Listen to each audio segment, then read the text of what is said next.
So good day students and welcome back to the Scholars Universal Secondary School online physics class. So the last class we talked about reflection of light on plane surfaces. So today we'll be continuing with what? Reflection of light on curved surfaces. So today I'm talking about curved surfaces. So when we talk about curved surfaces, let's move in. When we talk about curved surfaces, you're talking about mainly what? Mirrors. Remember I talked about in the last class. And when we talk about reflecting surfaces, we majorly use what? The mirrors. So we're talking about curved surfaces, that means we're using what? Curved mirrors. Now curved mirrors are also known as what? Spherical mirrors. Not all curved mirrors are spherical actually. But during the course of this class, for level, we're just talking about what? Spherical mirrors. Now, what does a spherical mirror mean? Now, a spherical mirror means a mirror that was cut out from a part or a section of a sphere. So you can see from this diagram here, so this is a sphere, and you just cut out just this part of this sphere to form the what? To form the mirror. Now, after cutting out the part of this, you can now paint one side of it. Now, depending on the side of the mirror or the glass that was cut out, that determines the type of mirror that it is formed. Now, you can see from here you have the center of that sphere to be given as what? C, which is what? Center of curvature, and this is the radius of curvature. Now, after cutting out this mirror and paint it, so this is what you give it, this is what's the mirror. So let's move on. So types of curved mirrors, we have two. We have the convex and we have the concave mirror. And remember I told you that depending on the side of the glass that you paint, that determines what? The type of curved mirror that you get. Now you can see from the first one, the internal part was painted, leaving the external part to reflect. Now this reflecting surface, you can see it is convex. Now you have something this way, to where you are looking at, you say it is what? It is convex. But if you have the other side to be painted and you have the internal side which looks like a bowl, to the eye of the, let's say the observer is looking towards this is the reflecting surface, right? This is the painted part, this is the reflecting surface. So if it looks like a bowl towards you, it looks like what? That's what you know as concave. So that's what a concave mirror. So moving on, let's talk about the essential parts of a spherical mirror. So we're talking about the aperture, talk about the pole, talk about the center of curvature, which you might know from what I've said already, talk about the radius of curvature, talk about the principal axis, and then the focus, principal focus. So now looking at this spherical mirror now, you can use any of the two actually. So let's just use the concave mirror here. So this is the mirror. You've painted the outer side, leaving you with the inner part. It looks like a bowl. Remember, that is what? Concave. Now, so remember, this is the entire sphere, and the center is what? The center of curvature. The center of the sphere is known as what? The center of curvature. Now, also, you have what you know as the aperture. Now, the aperture is what? Is the width of the mirror, like how wide the mirror is. So, your aperture from here is your what? The distance between your M to what? N. So your aperture is what? The distance MN. That is how wide the mirror is. Then talking about the pole. The pole is what? The pole is the center of the reflecting surface. That's the center of what? Of the mirror you are using. Now you can see the center of the mirror is the mirror, right? So the center of the mirror is what? This point. So that is the pole. That is where the pole is located. So the center of the mirror you are using, or the center of the reflecting surface you are using, is what gives us what? The pole. So moving to the radius of curvature. Now the radius of curvature is just what? The distance from the center of the curvature to the pole. Let's just use that. So from here, distance from center of curvature, that is C, to pole P, that is what? Distance CP. Then moving on, you have the principal axis. The principal axis has been noted here as what? X prime. So the principal axis is just the straight line that passes through the center of curvature and the pole. That's known as what? Center of curvature. That's known as the principal axis. So now to the final one, which is what? The principal focus, or what you can just call focus or focal point. Now the focus is the point that is exactly midway between the pole and the center of curvature. Meaning the focal point is what? Halfway between C and P, which is this point here. This point here is what referred to as the focus. So you have the same thing for this place. So let's move on. So now talking about formation of images by curved mirrors. Now from here you can see, from what is written here, you can see it says the position, nature, and size. So what do we mean by position, nature, and size? Remember in the last class We talked about properties of images formed by plane mirrors. We talked about something we call lost, where L stands for location, O stands for orientation, S stands for size, and T stands for type. So position here just stands for your what? For your location. Position and distance, same thing. Result stands for what? For the location of the image. Then nature is what? Orientation and type. The nature of an image will tell you about the orientation of that image and just tell you the type of image it is. Why size still remains the same thing. Just about the maybe probably the image distance from the mirror or the height of the image formed with respect to the object. So to determine the properties of images formed by curved mirrors, you can do this in two different ways. I'm taking you through physical practicals, how they do the physical practicals, and also the use of ray diagrams. So let's go to the first one. Now, for the physical practicals, you can see um, a metal rule be placed on a table, then you have an illuminated object. You can see probably you can have this as a box, then the back is going to be opened just looking like our ray box, right? Then you have an object placed on a hole here. Now then light is used to illuminate this object. Then you have your concave mirror on a stand and you place a screen. This is a screen. This is what a screen looks like. So with the been to the laboratory, you have seen this. So this is what a screen looks like. So remember, your screen can be made of tracing paper, right? So let's say we are using tracing paper to use as our screen. So when the object is illuminated, the rays from this object will be cast directly on this mirror, right? Now after it has been cast on the mirror, it's going to be reflected back towards to the screen. So wherever you have your image sharpest, that point is where you record and you find out the properties of that image. That point is how you locate the point where the sharpest image was created and you need to find the properties. So moving on, so this is an example. So we have a candle, you have a candle here placed and the observer is looking from this point. Now this is the mirror and you have your screen here. Now you can see at this point when the screen was closer to the candle, you can see no image was formed on the screen. So if you move the screen closer to the mirror, you can see a faint image of the candle is formed on this screen. Then as you move closer again, you see have a faint image. Then here, when it gets to this point, you can see a sharp image is formed. Now at this point, this is the point where you now record to calculate your focal length or your distance, the way the image looks like. As far as you can see the sharp image, you can see the clear image of the object that you want to project. So you can see here from this image given that the image looks inverted, which means it looks the opposite of in standing of what it looks like. You can see this is the top, bottom, but here the bottom has come to the top and the top has come to the bottom. That means what it is inverted. So as you move it closer again from that point, which is the focus, the point where you have the sharpest image is known as what? The focus. Remember, the point where you have the sharpest image formed is what? Is the focus. So as you move the screen away from the focus towards the mirror, you have a faint image again. Now, as the screen is still at the edge of that mirror, you can still be seeing an image formed on the screen. But once you move this screen just a little bit past that mirror, no image is formed again. You can see just a little bit movement. Image formed has been moved away and you cannot see it again. So moving on to ray diagrams. Now, you've seen something like this one we talked about plane mirrors, where you had rays on the mirror, looking like magic, stuff like that. So now, ray diagram just talk about the use of lines to represent rays to now denote how the image will be formed, where it will be formed, how it will look like.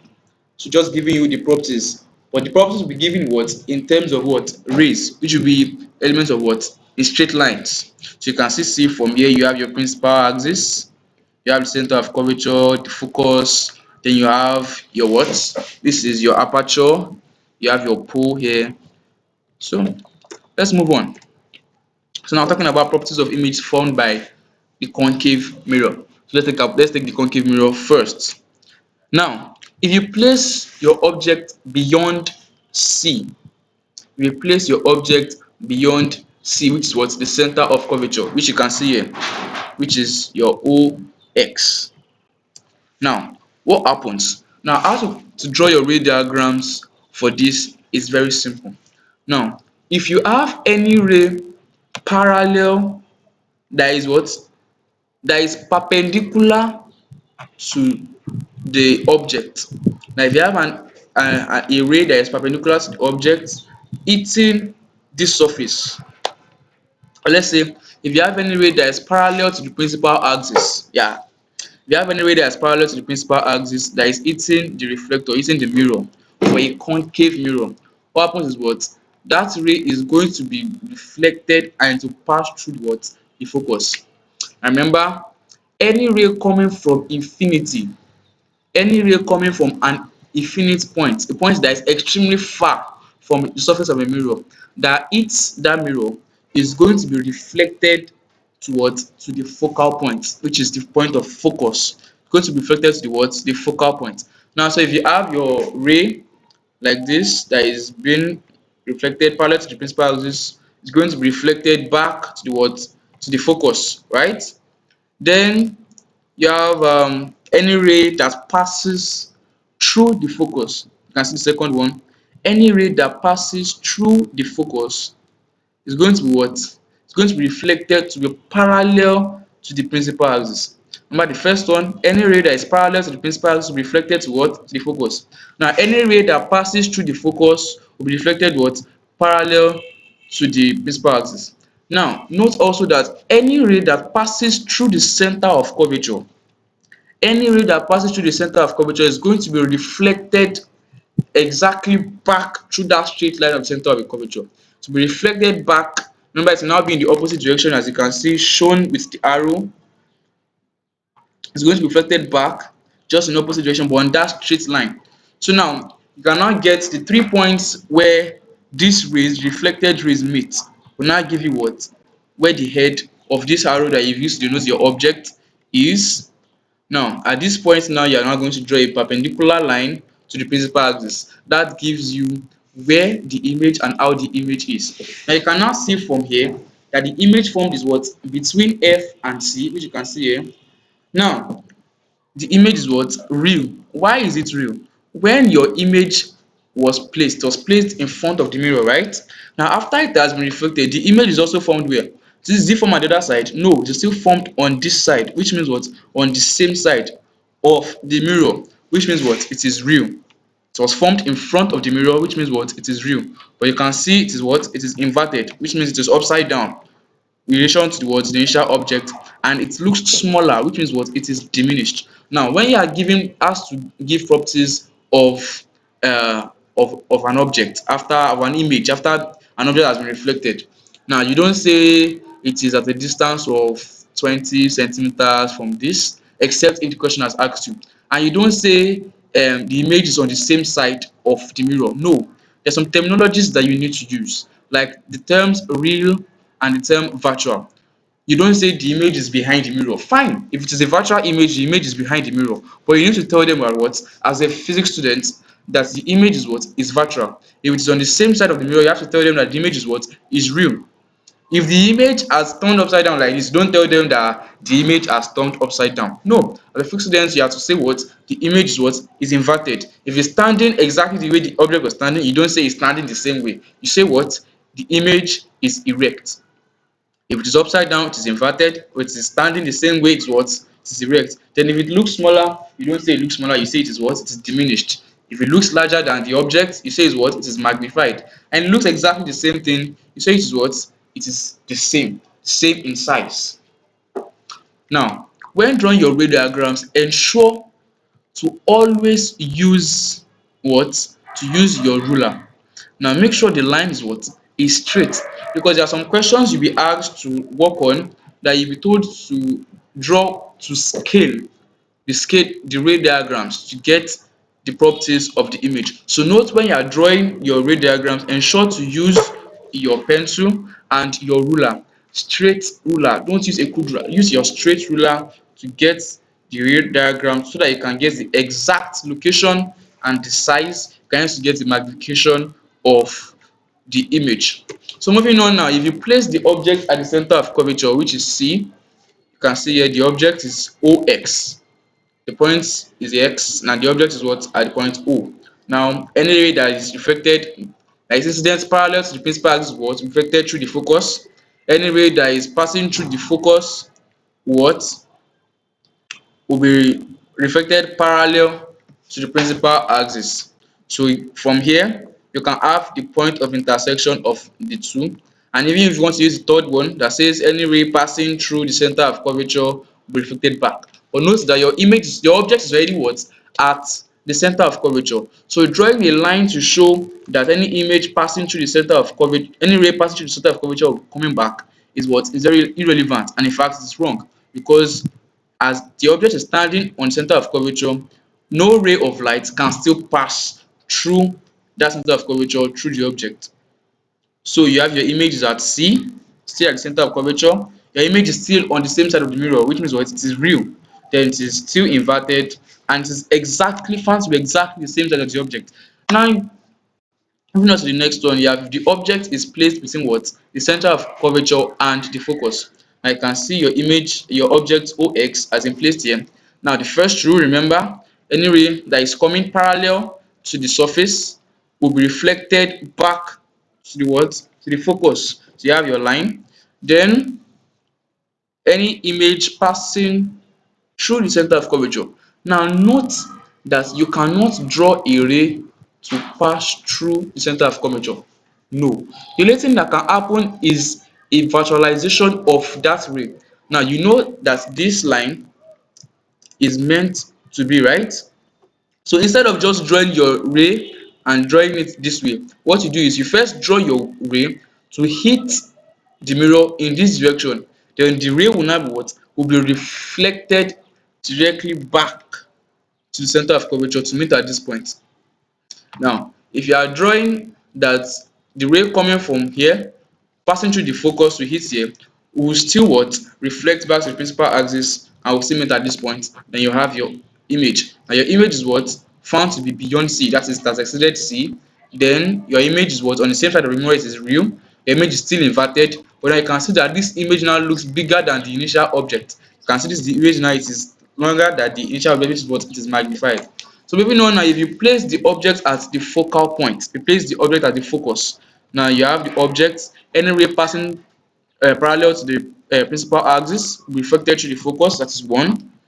Then any ray passing through the center of curvature will still reflected back.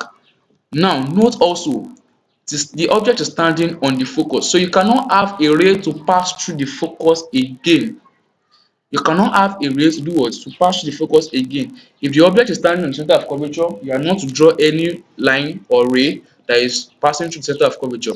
And if it is also placed on the focus, you are not to draw any ray that is being drawn, that is passing through the focus. Now, as you can see here, this diagram is giving you two rays that are parallel to one another, meaning they will never meet. What does that mean? It means the image is coming what? The image is going to be formed at infinity. You cannot view the image.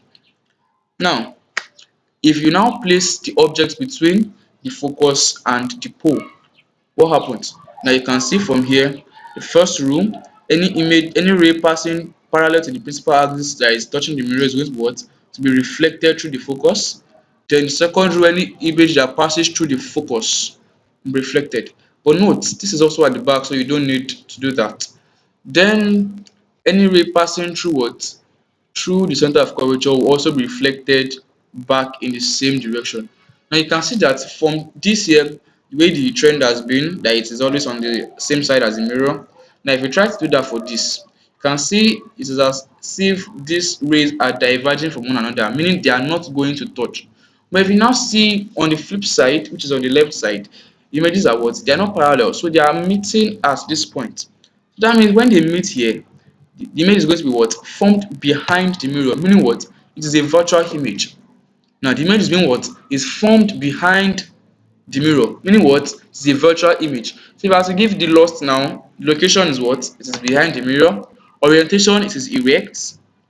Size, it is magnified. You can see it here that it is magnified. And type, it is behind the mirror, so it is what? It is virtual. So that does it So, talking about properties of images formed by convex mirrors. Properties of image formed by convex mirrors. You can see when we talk about properties of image formed by the concave mirrors, we give several diagrams and representing several positions where you place the object. But for the convex mirror, wherever you place the object, you are still going to be having the same properties for the image. Now, if you place the object at infinity, place the object beyond a center of curvature, place the object between the pole and the focus, place your object between the center of curvature and the focus, wherever you place your object, the image formed by a convex mirror or a diverging mirror is going to be what? This having the same properties. It's always going to be behind the mirror, it's always going to be rect, it's always going to be diminished, and it's always going to be virtual. Now, you can try it by yourself, try different the same way we've drawn diagrams for the convex, for the concave mirror. You can try different positions for the convex mirror also and see if it gives you a different answer or if it conforms. But let's just talk about the one we have here. Now, this is convex, so you have painted the left hand side. Now, your image is still standing, your image is still O. Now, any ray that is parallel to the principal axis is going to be what? Reflected to the what? To the focus. Now, note that when it is reflected through the focus and it is coming to this side, you can see the focus now is now what? At the left hand side, meaning you are having a virtual ray being formed here. Why? Because initially when it bounced on this, it was reflected this way. It cannot bounce like this and come down. Why? Because the surface is what? Is in this direction. So any way that touches this can't come down. It has to what? Go up. So now tracing this back is now what is giving us this virtual focus that you have here. You know, initially your focus is supposed to be on the right hand side of the mirror. But now, since this is not going to be touching that focus, it has to what? Touch the virtual focus, which is what? At the left hand side of the mirror. Now, the second rule also, where you pass your ray through the center of curvature. Remember, the center of curvature is also supposed to be at this side. But remember that when you place your ray and it is passing, you cannot go back through that center of curvature. Remember, so it has to pass through this and you have a virtual center of curvature. Now, the point at which the two rays meet, remember, is going to give you what? The point at which the object has formed the image. So you can now draw the arrowhead and draw it down to the principal axis to have your image. So the image is going to be what? Behind the mirror. It is virtual, it is erect, and it is diminished. So now, how do you determine the focal length of curved mirrors? You have several ways of determining. I'm taking you through a few. So the first one is a very quick method. You can use it amongst when you are working in the laboratory. Now all you need to do is what? You get a concave mirror. So I'll just be thinking about getting the focal length of a concave mirror. You get a concave mirror and you get a screen. Now just try to focus a distance object, let's say a tree around, or a billboard, signpost, or a window as shown in the diagram. So just try to focus that image or the object on the concave mirror. So you notice that the concave mirror will now reflect that image or the object to form an image on the screen. Now when you calculate the distance of the concave mirror to the screen at that point in time, when you have the sharpest, remember I said the sharpest image, that is where you pick. But the point when you have the sharpest image, now if you calculate the distance between that point of the screen and the concave mirror, that's going to give you what? The focal length. That is F denoted in this diagram here. It's going to give you what? The focal length. Now note that as a student, you are holding a concave mirror in your left hand and you're holding the screen in your right hand. Now it will be hard for you alone to also measure the length between distance between that mirror and the screen. So note that when you have to use this method, you are meant to work in groups of at least two or more. So while one person is holding the mirror and the screen, the other persons or the person in the group will measure the distance. So now the same method but in another version. Now this one, just a person can use this, just a student can use it in laboratory. So what you have is you have a box. Now in that box we have a small hole made. Dat box also has a what? A filament.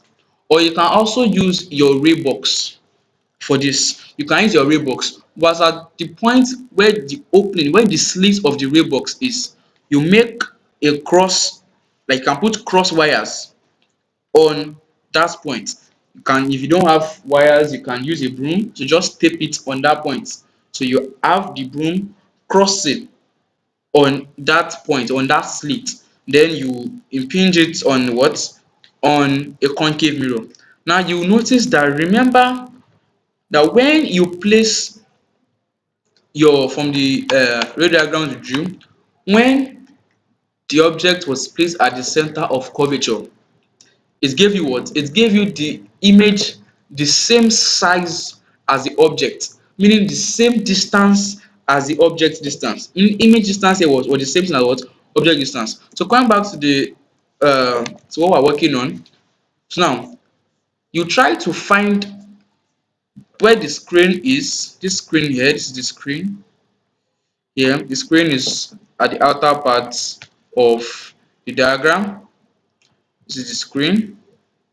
So now this is, remember, this is your cross wire. You have your cross wires here.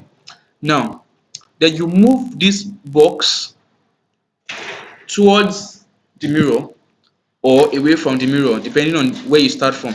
Now wherever image is formed sharply on the screen you have on the box, at that point is going to be your what? Your center of curvature. The point where image is formed sharply on the screen is going to be your what? Your center of curvature. And remember that when you now measure the distance of center of curvature to pole, it gives you what? Radius of curvature. Now note that the radius of curvature is always 2 times the focal length. When you are given the radius of curvature of any mirror, any curved mirror, the radius of curvature is always equal to what? Twice the focal length. So after you've gotten your radius, you can get your focal length from there. So this is what the setup will look like if you're looking at it, the front view. So this was the initial crosswire. Now note that you now be having another crosswire that is going to be the same size but will be inverted. So yeah, this is like having an inverted image of the initial crosswire. So moving on, you can use the mirror formula method. So how this mirror formula method is used is, you have an eliminated object, you can still use the crosswire for this. You can just have a slit, put any object there, then you illuminate it with probably an electric bulb as used here. Then you have the concave mirror placed on a mirror stand and you have your screen here.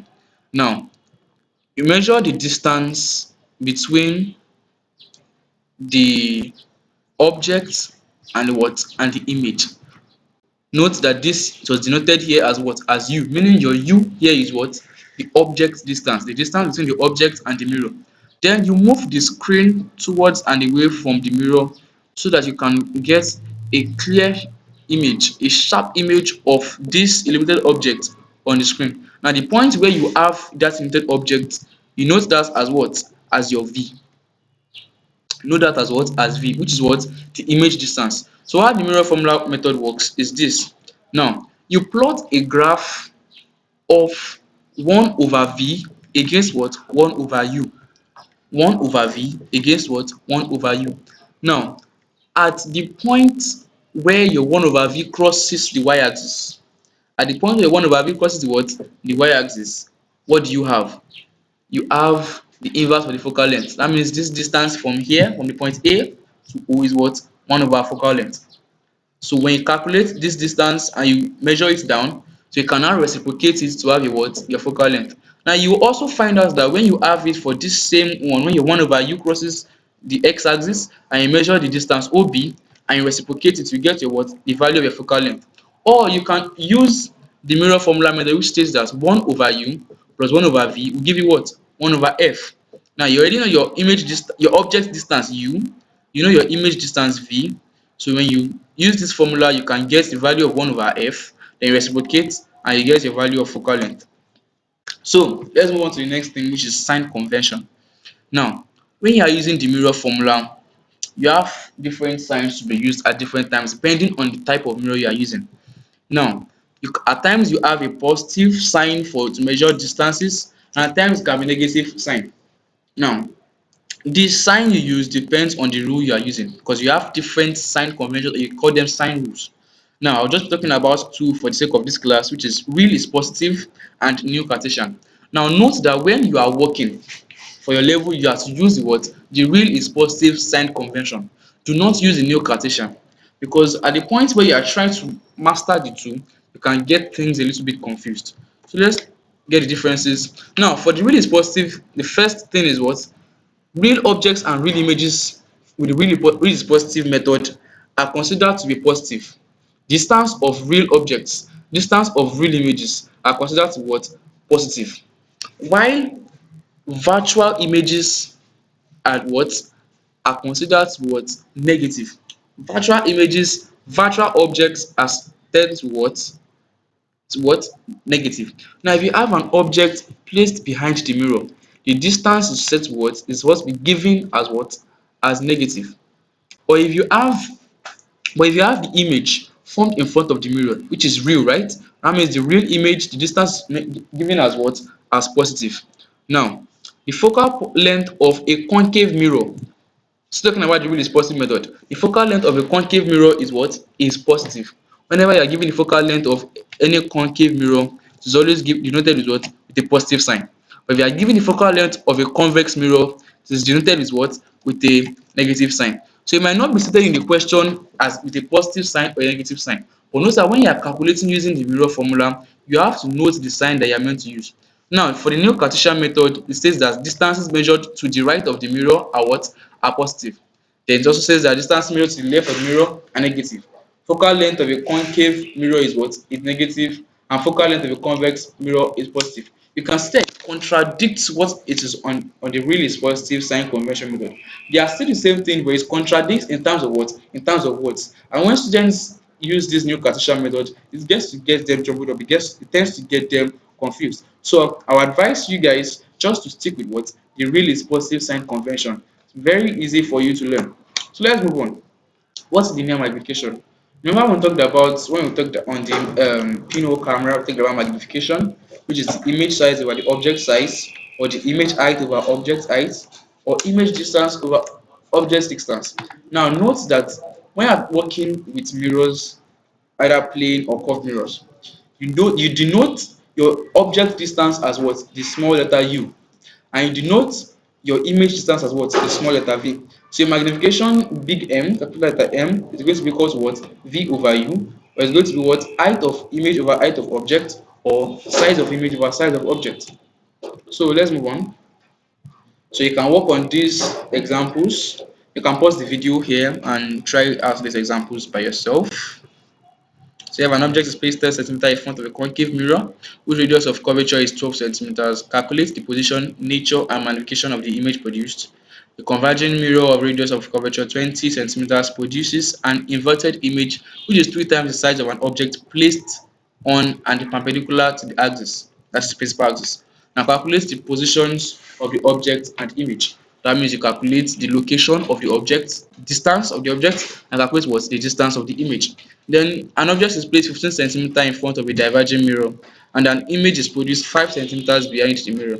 You have to calculate the what? The focal length of the mirror. So let's move to the solutions. I believe you have solved them already. So for the first question, it says an object is what? 10 centimeters in front of a mirror, which means that what? The object distance u is what? 10 centimeters, which you can see here. U is what? 10 centimeters.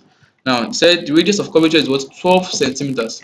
And remember I told you that radius of curvature is always twice the focal length, meaning the focal length is what? The radius of curvature divided by 2. Now remember that from the real is positive method, your what? Focal length of concave mirror is always what? Always positive. So that means your focal length what? Plus 6 centimeters. That's 12 divided by 2. Now your object distance is also what? Always positive. Now using your 1 over u plus 1 over v equals to 1 over f, you can have, since you are looking for v, right? You can have 1 over v to give you 1 over f minus 1 over u as stated here, which will give you what? 1 over 6 minus 1 over 10. Now when you subtract this, your final answer will give you what? 1 over 15, which is positive, right? Which means that your v, since 1 over v is 1 over 15, your v is going to give you what? 15 centimeters. Now, since V is positive, that means what? The image is real. The image is not what? Is virtual. So from the real is positive method, real images are denoted as positive, virtual images are negative. So now the answer you got here is what? Is positive, which means that what? The image is real. Now, to calculate the magnification, remember magnification is what? V over U, which is the image distance divided by object distance. So V over U from here is just what? 15 divided by 10, giving you 1.5. So let's move to the second question. Says a converging mirror is also what? A concave mirror. When you talk about a diverging mirror is what? Is a convex mirror. So converging mirror of radius of curvature 20 centimeters. Now radius is equal to what? Twice the focal length. If radius is 20 centimeters, your focal length is going to be what?